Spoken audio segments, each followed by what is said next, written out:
C'est incroyable, franchement, j'ai jamais vu ça. C'est vraiment, je pense, unique en France, cette maison. On est un peu sous pression parce que déjà c'est super compliqué de respirer. Et en plus on a peut-être les gendarmes qui sont en train d'arriver. Il y a quand même beaucoup de moisissures. C'est pour ça les masques à gaz et c'est pour ça que c'est très compliqué. On vous emmène aujourd'hui à la découverte d'un lieu vraiment unique. Cette exploration ne s'est malheureusement pas passée comme prévu, et vous allez pouvoir découvrir pourquoi. La maison qu'on se prépare à visiter appartenait à un journaliste et auteur-compositeur qui a exercé dans les années 60-70. On va tenter ici de retracer l'histoire de ce lieu entièrement recouvert de moisissures après de longues années d'abandon.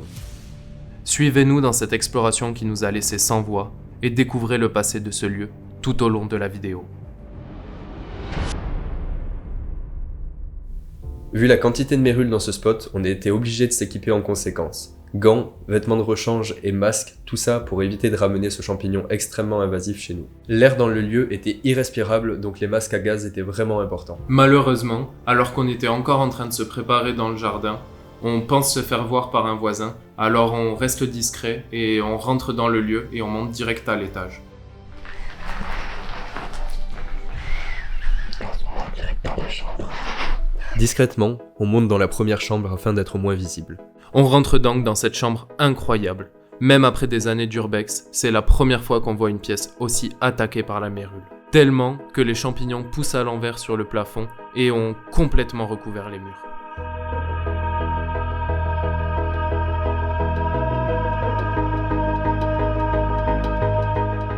La mérule, c'est un champignon lignivore, c'est-à-dire qu'il ronge le bois en s'attaquant principalement aux charpentes dans les lieux très humides. D'autre part, on retrouve aussi le coniophore, un cousin de la mérule, et les deux vont souvent de pair. Ici, on a encore des vieux objets qui sont restés là et qui ont pris la mérule aussi, comme on dit, et qui n'ont pas bougé depuis l'abandon, quoi. C'est incroyable.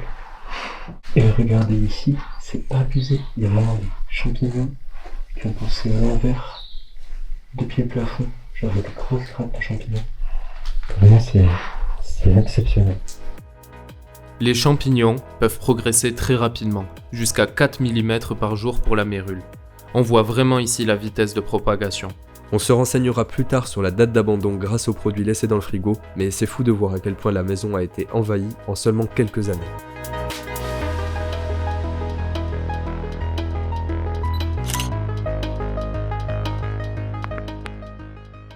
On continue l'exploration direction le bureau, on attend juste que Gaël termine sa photo.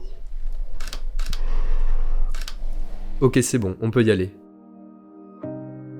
Dans ce bureau, on peut en apprendre plus sur la vie de l'ancien occupant de cette maison.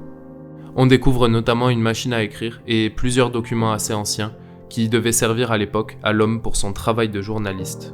Vous découvrirez d'ailleurs tout au long de la vidéo l'histoire d'un homme intellectuel et passionné par divers domaines. Nous découvrons d'ailleurs dans la bibliothèque des ouvrages traitant de ces différentes passions, notamment l'ameublement, car il s'adonnait à la revente d'objets anciens qu'il prenait en photo dans un studio aménagé dans cette maison. Juste derrière le bureau se trouvait une petite chambre qui servait à l'époque pour les invités.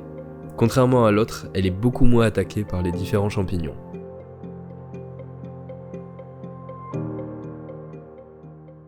L'exploit est vraiment incroyable. C'est incroyable, franchement, j'ai jamais vu ça. C'est vraiment, je pense, unique en France, cette maison. On repasse par le bureau pour continuer l'exploration. On vous laisse apprécier dès maintenant cet étage avec sa cage d'escalier, complètement recouverte de moisissures. On reste le plus discret possible, on essaie de filmer rapidement, faut vraiment qu'on fasse vite.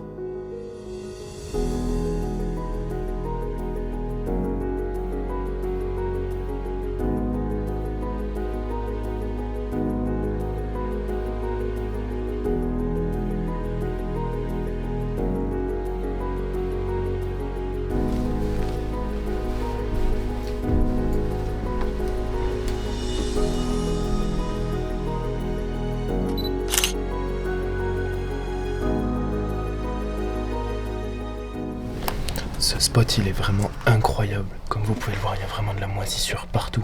On est un peu sous pression parce que déjà c'est super compliqué de respirer. Et en plus on a peut-être les gendarmes qui sont en train d'arriver. Donc voilà, on essaie de faire vite en tout cas et vous produire la meilleure qualité possible. Allez, c'est parti. Il y a les par là-bas.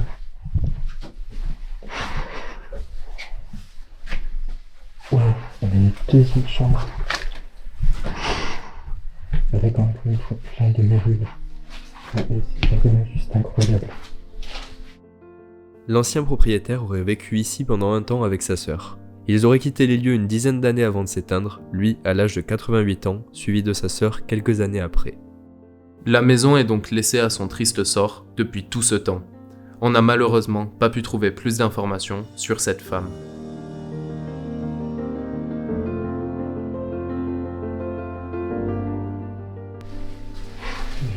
Tout est rempli, quoi. C'est incroyable, je connais pas la date d'abandon, mais c'est vraiment ouf. On descend par l'escalier principal afin de visiter le rez-de-chaussée. On s'arrête juste en bas pour découvrir l'escalier dans son intégralité. C'est vraiment ouf, on voit qu'il a vraiment bougé depuis l'apparition de la mérule. Regardez, il y a même, je sais pas si on voit des mérule qui est recouvert par la mérule. Ah, puis c'est...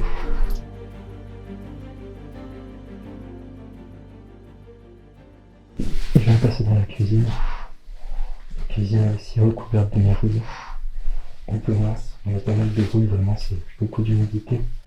Je vais essayer de voir si je peux trouver peut-être une date sur un produit. J'avoue que j'ai pas trop envie de toucher à grand chose. Mais là, j'aimerais bien dater l'abandon quand même.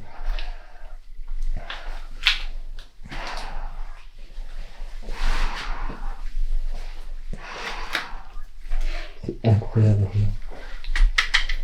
Et je vais faire un truc que normalement on fait pas. Je vais faire le frigo. 2009, ok. Je vais pas mettre directement. Mais 2009. Et vous avez vu, il reste encore tout dans le frigo, quoi. C'est assez incroyable de se dire que ce lieu reste intact et n'a pas bougé depuis 2009. Quand on voit l'état avancé de moisissure et de vétusté, on se dit que ça va extrêmement vite. Est-ce que l'homme vivait déjà ici quand la moisissure est apparue, ou s'est-elle développée juste après sa mort ?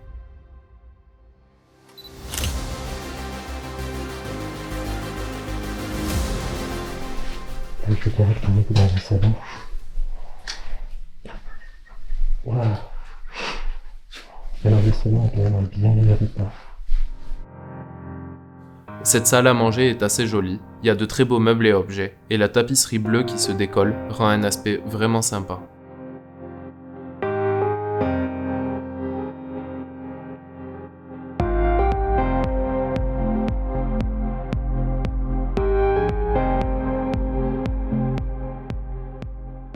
L'abandon, il doit être même pas si vieux puisqu'on a une télé.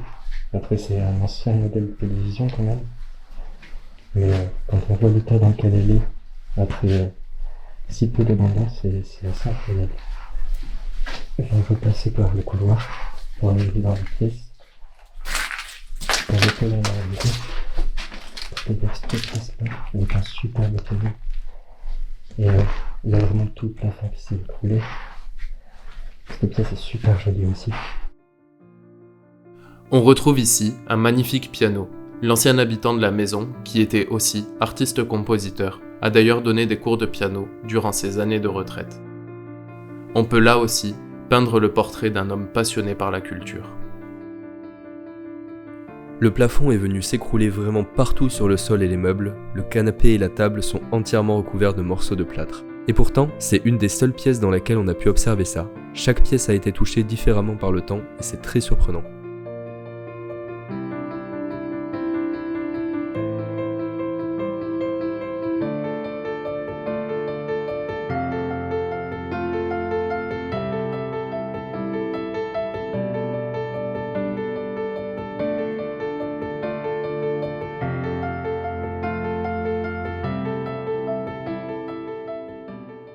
À ce moment-là, on se dit qu'on a toutes les images dont on a besoin et on décide de sortir de la maison pour désinfecter notre matériel et le ranger. Et c'est à ce moment-là qu'on entend une voix crier « Gendarmerie !» et qu'on voit deux gendarmes sortir de derrière les broussailles.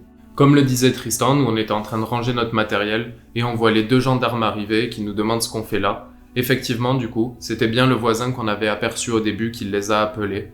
Et on a pu discuter en fait un long moment avec eux quand même et expliquer la démarche, pourquoi on était là et qu'est-ce qu'on faisait. Au final, ils ont été assez compréhensifs. Ils ont vu qu'on n'était pas là pour casser, pour voler ou pour dégrader les lieux.